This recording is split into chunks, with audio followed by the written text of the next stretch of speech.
Hi guys, Candy here with My Mobile Homestead. Today we are going to make Lebkuchen. Lebkuchen is a German spice cookie. This recipe has been in my family since the early 1900s, possibly even before. This video I am dedicating to my niece Robin and my sister Kelly. They both want the recipe. I will be sharing it with them, you know, the handwritten copy. But my niece Robin is like myself. We are more visual learners. So here we go. So we'll start off. This video is going to be in steps. So the first one's going to just be the ingredients and putting it together. And the next video will be rolling it out. So on and so forth, because this cookie actually takes several days to a week to make, and then even further out after baking we have to store it to allow the spices to season. So here we go. I'll start off with the ingredients. So this recipe calls for, it's a huge batch, guys, so if you ever decide you want to make this, you can cut it down if you want to. I am also going to be giving you a little information about when I make them gluten-free. So this recipe for this huge batch calls for 3 cups of white flour. It calls for 1 cup of molasses and 1 cup of sugar. I have them here in my pan because I will be heating them up. And this recipe calls for 1.5 cups of shortening. Over the years I have changed it from shortening to coconut oil, so I have 1.5 cups right here. It works beautifully with coconut oil.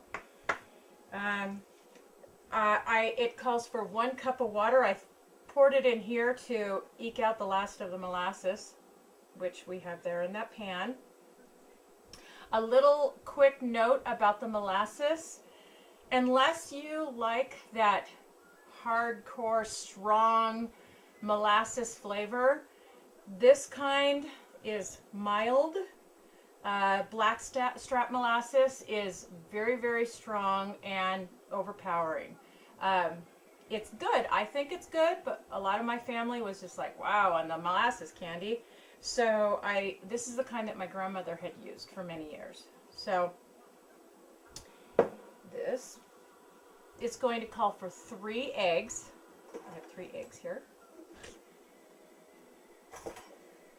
It also calls for nuts. Now, what I have is the original recipe calls for 1/2 cup of toasted slivered almonds and 1.5 cups of walnuts. It can have any kind of nut you want in there.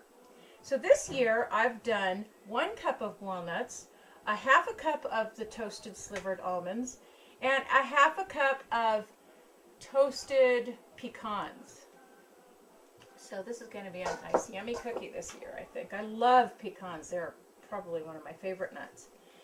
The next thing it calls for on this list of ingredients I have here is the candied fruit. It calls for 1 cup of candied fruit. Just, you know, like the fruitcake fruit. This is already chopped up in the container and it has citron in it. Make sure that when you buy the candied fruit, you get the one with citron, because it really doesn't have a lot of citron anyway. And the original recipe called for just a tiny bit of citron. And it needs to be chopped up really small. Next, the recipe calls for 7 to 8 cups of flour. So I have 4 cups of flour in here and 4 cups of flour in here. And this is kind of like bread. You want to separate the flour, because part of the flour is going to be, you're going to add this flour until you get to your consistency, and you may not have to add the whole 8 cups, like I said, 7 to 8. It just depends. Kind of like with bread, like the weather, how much humidity is in the air, you know, so on and so forth.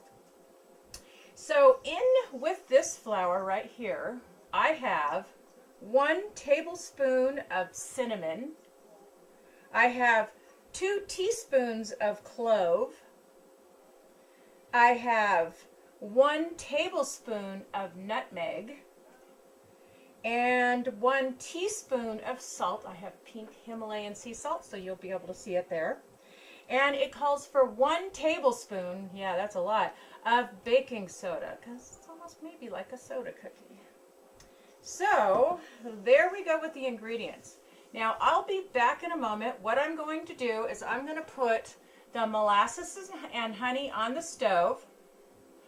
In this recipe, I have to put the molasses, I have to bring this to a boil for 5 minutes. I will add this as soon as I shut the heat off, melt this completely. I will add the water, and then I'll come back.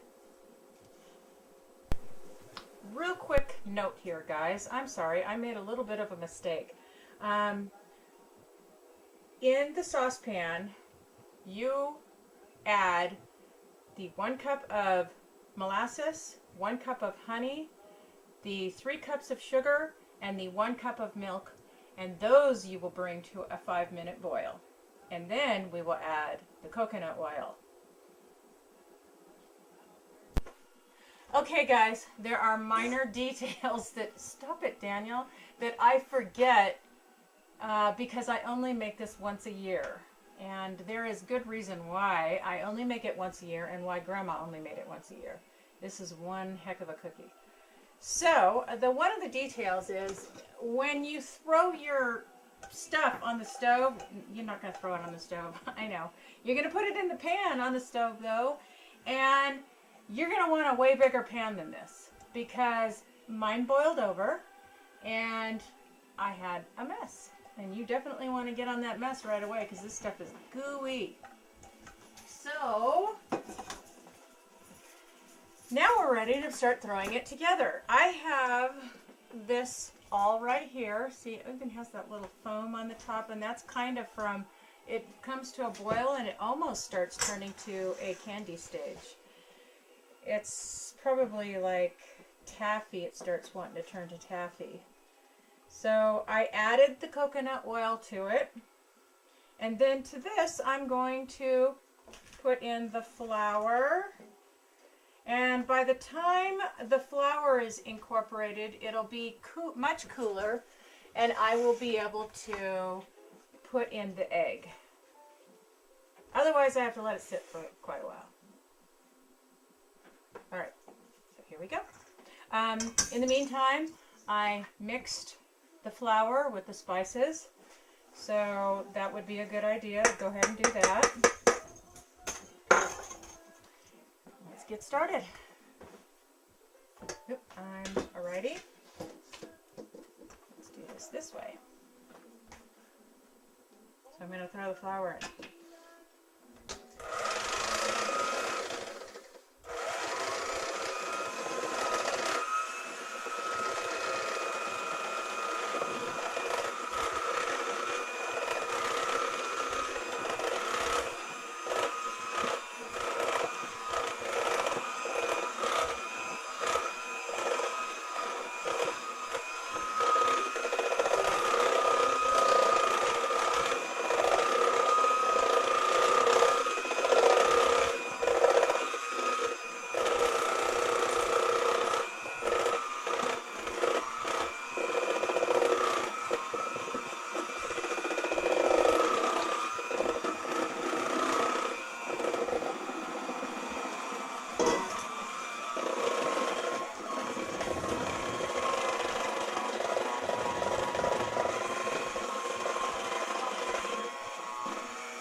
part, it does say on the recipe to wait to add the egg. So Grandma already had that. Add the egg later when it's cooler down. Thank you, Grandma. So I'm going to add the nuts, the candied fruit. Whoa. And I'm going to tell you right now that there's going to come a time when you're going to need to use this because the mixers usually can't handle this dough. Unless you have a really good, high-quality stand mixer, the little dinky thing like this isn't going to be able to handle it. And unfortunately, I had a really nice mixer that could handle it, but my husband threw away the beaters. Go figure. We haven't been able to afford to get new ones, so I borrowed this from a friend. I don't want to ruin it. So let me mix these in.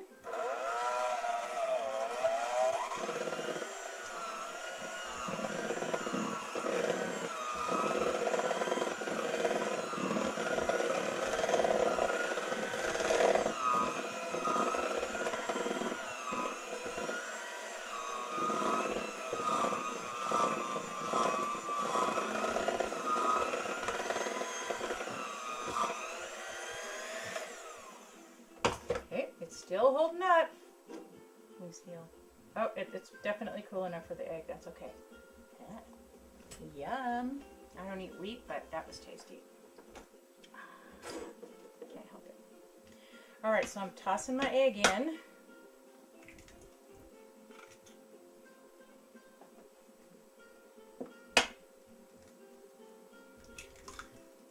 Now, if you're using farm fresh eggs, like straight from the chicken off your farm, I recommend you crack these into a bowl first because they have not been checked. Or unless you light them, or candle them, however you do it. But you want to check them first.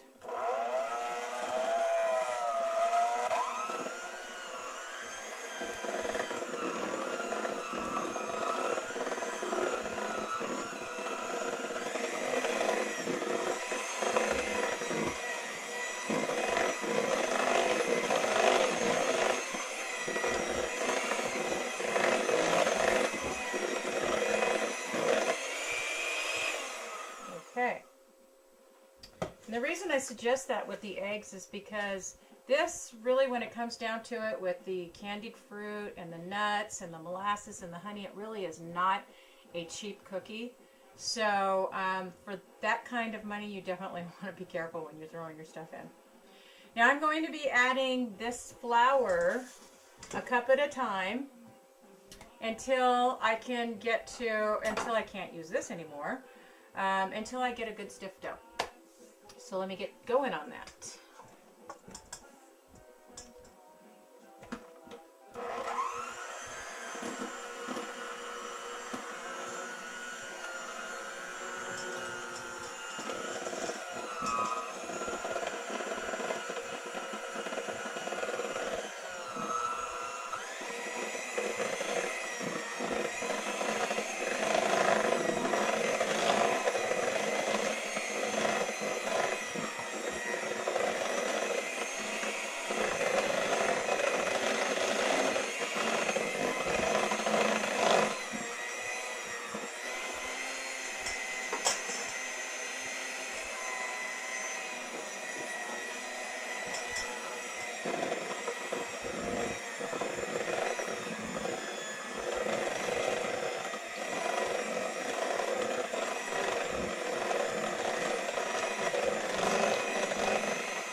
Okay, so it's going to need more flour. I'm going to go as long as I can with this. It might take all the flour. I don't know how this can handle it, but last step will be just pouring it in. But I may have to jump in with these. It's already on high.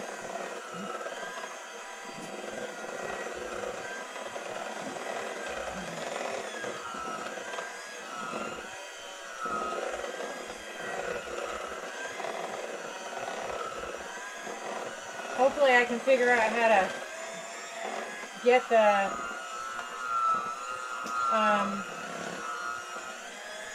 editing program to fast forward through these parts.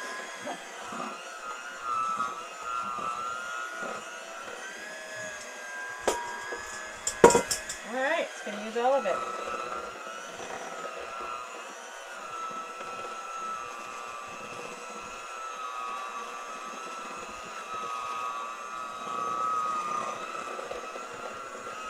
Not yet. That's good. Slow but steady right now, but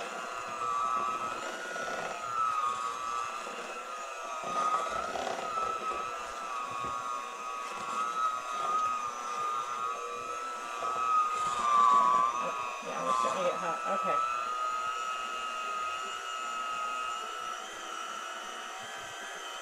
All right, I'm bringing it up out. Woo, and flinging it all over the place. Okay.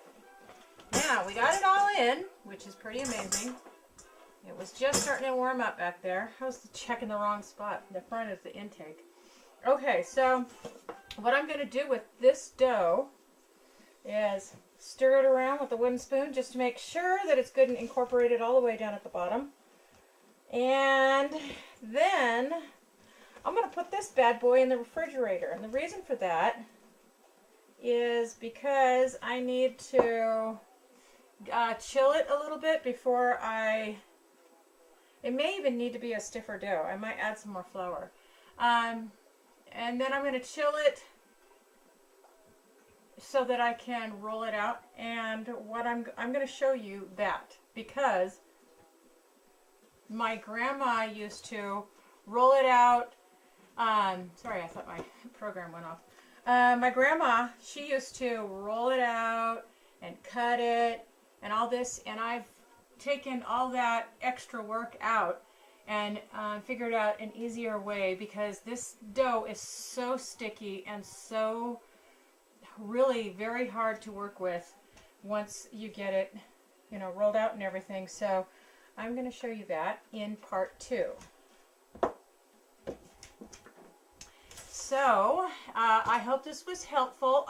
Oh, I'm sorry. I'm going to go ahead and back up a little bit, and I'm going to let you know that I will be adding the recipe in the comments below. And also, I will be adding the gluten-free recipe, but I'm going to let you know the only difference between the gluten-free and this one is, first of all, I highly recommend you cut the recipe in half. And what I do is I add, this year I'm going to be doing half almond flour and half all-purpose gluten-free flour. So at 8 cups, that would be 2 cups of one and 2 cups of another. And then, or just mix them together in 2 and 2. And then the trick to get it to have that nice consistency that everybody likes with regular gluten is to add 1 extra egg. This is something I've found out over the years. I've been making gluten-free for my mom for about 30 years now. And so this recipe calls for 3 eggs. Well, I would be cutting it in half. It would be 1 1/2. Adding another egg would make it 2 1/2, so we're going to bump it up to 3. So there's going to be 3 eggs in the half recipe. And then this recipe does not call for baking powder, but that's the little other key. You add 1 teaspoon, either 1 teaspoon if there's none in the recipe, or 1 more teaspoon if there's already baking powder in the recipe. So you're going to add 1 more teaspoon of baking powder. than the recipe calls for, whether it's none or some. 1 more egg and gluten-free flour. Everything else stays the same. All right, so I hope this was helpful. Please comment below and like, share, and subscribe. Love you guys. God bless. Okay, guys, just a quick note. I added a little bit more flour to this to get it to a stiffer consistency. I only added maybe about a half of a cup. I don't recommend you do it unless you don't have this consistency. See, this needs to be pretty stiff. I'm going to stick it in the refrigerator. It's going to get even more stiff. And it's going to season in there for about 4 days. And another quick note, Kelly, I hope you're watching the video, because I want to tell you, look at me. I just made a whole cookie recipe, Lebkuchen to boot. This is one hardcore cookie, and I didn't get anything on myself. This is gross. And I just want to show you, I am just going to be covering it with foil inside of the original bowl that it's in. So I'll put the foil on top. And I don't recommend you put any parchment paper or wax paper in there. I did that one time, and it stuck to it. I had to pick out parchment paper and wax paper it took me forever. So just cover the bowl and then pop it on in the refrigerator, and it's going to sit there for about 4 days.